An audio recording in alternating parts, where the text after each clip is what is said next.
Hi there, graders. Hi, friends. Welcome back to our read aloud of Tomorrow Girls Behind the Gates. We're starting chapter 13 today, and oh my goodness, our last chapter, if you recall, Evelyn, she woke up and she looked around camp and she realized everyone was gone. All the tents were gone, the girls were gone, except the one tent with Evelyn and Maddie. So it brings us to 13. Here we go. I can't believe they left us, Maddie cried. They must have gotten up before dawn and left. But why? Why? Evelyn wondered out loud. Rosie, Maddie says. She somehow convinced all the others to leave us behind. The moment Maddie said this, I knew she was right. She probably told them that we were all going to get in trouble for bringing the boys back here so that they should separate themselves from us. She could have said a whole lot of things. That we didn't want to leave them, that they had a different assignment, they catch up later. She must have just said anything to them. I'm so frustrated and disappointed that I want to cry. Let's not freak out, Evelyn says. They can't have left too much earlier. It's just getting light out now. I have the compass so we can find our way back down.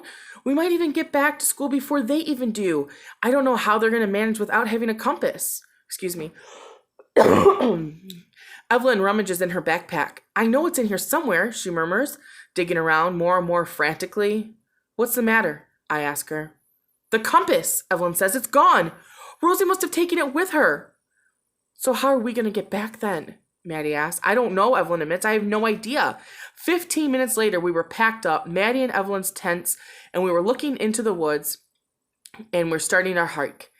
Our backpacks were over our shoulders, and we had absolutely no idea of where to even go. I am so unbelievably angry at Rosie. How could she have done this to us? My stomach was grumbling with fierce hunger. Not only am I starving, but my muscles were aching from sleeping on the ground last night. There was some kind of rock underneath my shoulder that my sleeping bag was not cushioning me from. I wish I was anywhere but here. When we were heading north, we were climbing up, so climbing down will be going south, Evelyn said. I think it's southeast, actually. The sun rises in the east and sets in the west, right? I say, not sure I was remembering correctly. That's right, but we can't use the sun under these pines, Maddie points out. True, I agree. Well, here goes nothing, says Evelyn, as she stepped into the forest. We follow her, not talking. I don't know how we're ever going to make it back to CMS. It's just trees and more trees. There's nothing to follow, not even a path. The idea of getting lost in the woods suddenly seems like a very possibility, and it is terrifying me.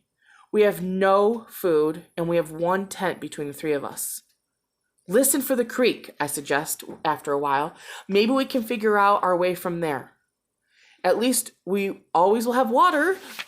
Look, look, look, look, Maddie cries excitedly, pointing. 2 people were walking in the woods ahead of us. It was Alonzo and Ryan. Guys, guys, I shout, waving my arms in wide arches over my head over us. It's us, it's us. They were waving back and hurried towards us. We crashed through the bushes to meet up with them. Have you guys been walking all night? Evelyn asks. No, Alonzo says. It got pitch black.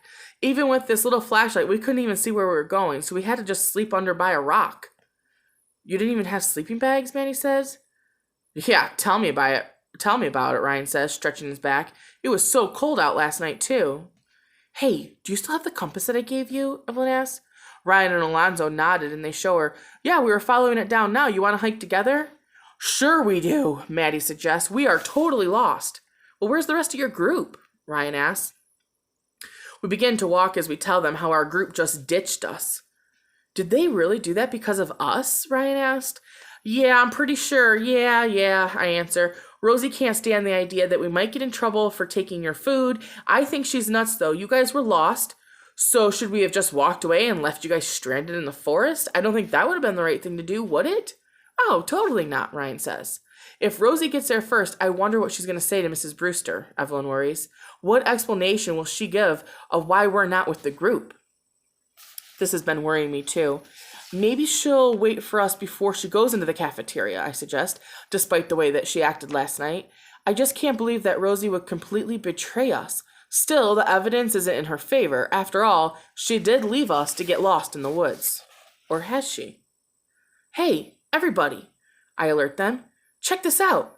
I squat to observe an interesting pile of stones stacked at the base of a tree. A small brown feather was stuck between the top two stones. Is this a sign? Maddie asked as she bent down looking at the pile. This is a rock trail marker, all right, Ryan said. That feather tells us that it is not a natural formation. Nodding, I smile, knowing that Rosie left it behind for us. She might have intended to leave us out on our own, but regretted it probably once they got going and it was a little too late to turn back.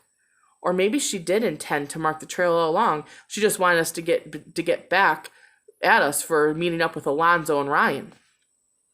I wonder how far apart these are set, Alonzo considered. He checked Evelyn's compass and waved us on. My stomach was rumbling. We've shared the last 2 sandwiches that were left over from the last night. It wasn't really enough, but it was better than nothing. Ryan hears the sound and turns to me.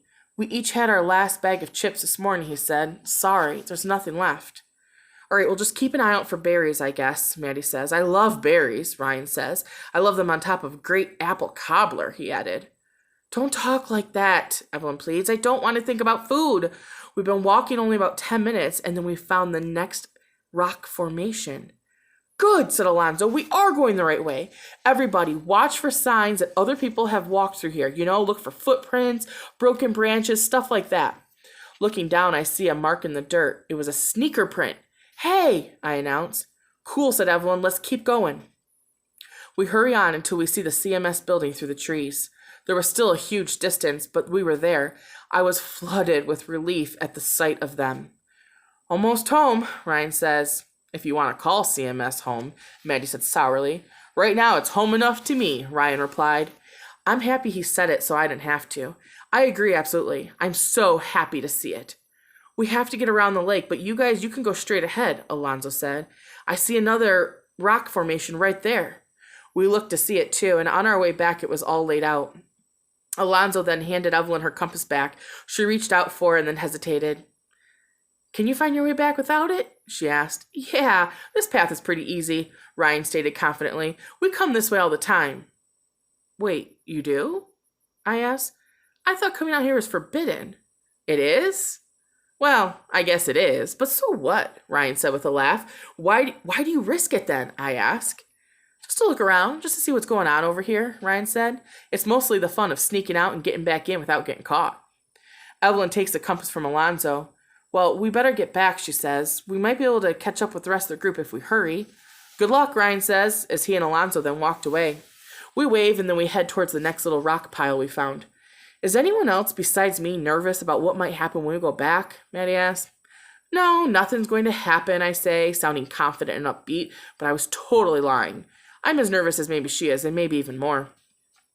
We arrive at the door to the cafeteria just as Rosie was coming out. Oh, look who showed up, she said nastily, looking at Evelyn, Maddie, and me with distaste. Did you accomplish your secret mission? Carol asked as she walked out behind Rosie. Studying her, I tried to decide if she was being sarcastic, but then I quickly realized that she was actually asking the question in all innocence. She truly thinks that we were on some kind of mission. What special mission? Maddie asked. The one where you're supposed to follow the trail markers? Carol asked. She turned to Rosie. Isn't that what you told us? She checked. Yeah, I guess I made it because they're here. I guess they made it because, well, they're here now, Rosie replied with no warmth at all. Score 1 for our team. Now I'm really confused. Was this really a test? Or did Rosie leave us behind out of spite? Evelyn and Maddie, they were just bewildered. I can tell from their expressions, and I guess we did, I said to Carol, who laid down the rock formation. Oh, Rosie, Carol answered. You made better time than I thought you would, Rosie said.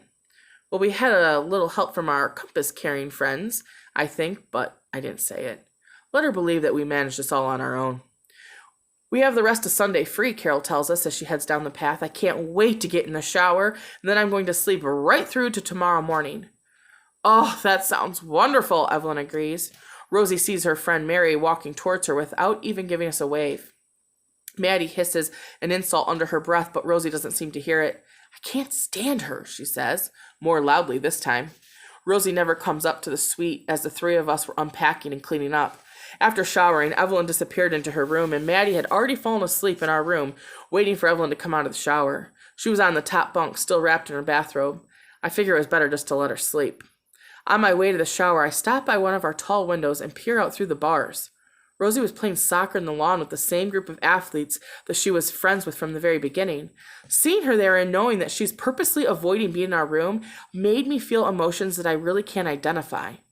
What is it exactly that I'm feeling? I'm angry at her for sure. If she didn't intend to leave us lost in the woods, she was happy enough to let us believe that we were lost. What was her point? Was it that if we didn't obey her, she would take stronger revenge? That she'd make us pay for it? What kind of friend does that? At the same time, though, I'm sad to lose what little ground I had gained with Rosie in the last 2 weeks. I was really getting to like her, and in some ways, being around her was just so easy. In some ways, I just could be myself. I didn't have to worry about CMS like I do with Evelyn, and I didn't have to be strong or defensive like I always am with Maddie lately. Evelyn came out of her room still wrapped in her white terry robe, and I leaned up against the wall in the shower and I almost fell asleep standing up, she said.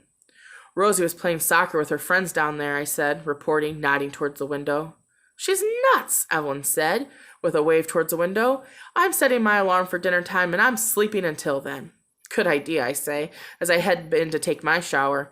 Wake me and Maddie up when it does ring. Will do, Evelyn agreed with a yawn. The shower spray felt so wonderful on my achy back and shoulders. Just like Evelyn, I found myself closing my eyes and letting myself slowly drift off and shaking myself to wake. Drying off, I wrapped myself in a towel and trudged back to my bedroom where I put on my nightshirt and I collapsed into bed. There were no dreams of crystal balls this time, just the dark, infinite tunnel of bottomless, exhausted sleep. When I opened my eyes, the light coming through the bedroom window was muted and dusky, and I glanced to my dresser where the digital readout on my battery-powered clock tells me that I have 10 minutes to get to the cafeteria for supper. Instantly, I'm awake. I'm shaking Maddie, who's snoring on the top bunk. We're going to miss dinner, I said, as her eyelashes were fluttering open. In a second, she was fully awake. Oh, no, we're not, she insisted, throwing off her blanket. I'm not going to bed hungry 2 nights in a row. I've never seen her dress so fast. Hurry, hurry, she urges, as I tie my sneaker laces.